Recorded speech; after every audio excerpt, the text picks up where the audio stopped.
5 unconscious things poor people do that keep them poor. They spend their whole time working to earn money.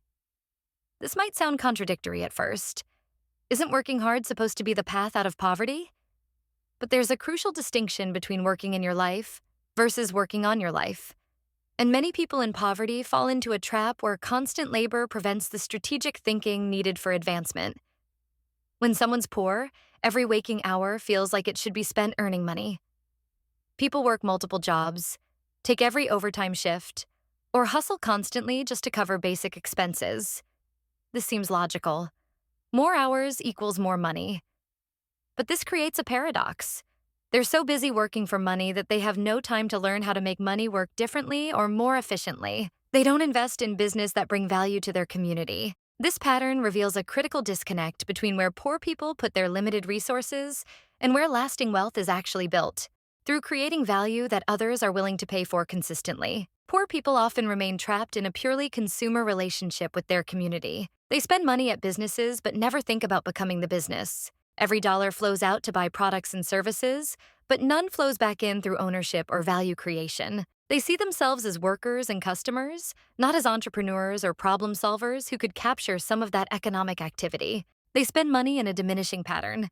This concept cuts to the heart of why poverty persists. It's not just about how much money you have, but what happens to that money after you spend it. Poor people unconsciously direct their limited resources toward purchases that disappear, depreciate, or provide no lasting return, essentially throwing money into a black hole rather than into anything that grows or compounds. When money comes in, it immediately goes toward things that get used up or worn out. The latest smartphone on a payment plan, depreciating asset plus ongoing costs, expensive sneakers or fashion items that provide status but no financial return, dining out, entertainment, convenience purchases, new cars with loans, losing 20 to 30% of value in the first year. None of these purchases work for you after the transaction. The money is simply gone, converted into temporary satisfaction or items that decrease in value. Meanwhile, that same money could have been directed toward things that appreciate or generate income. They surround themselves with other people who have no ambition.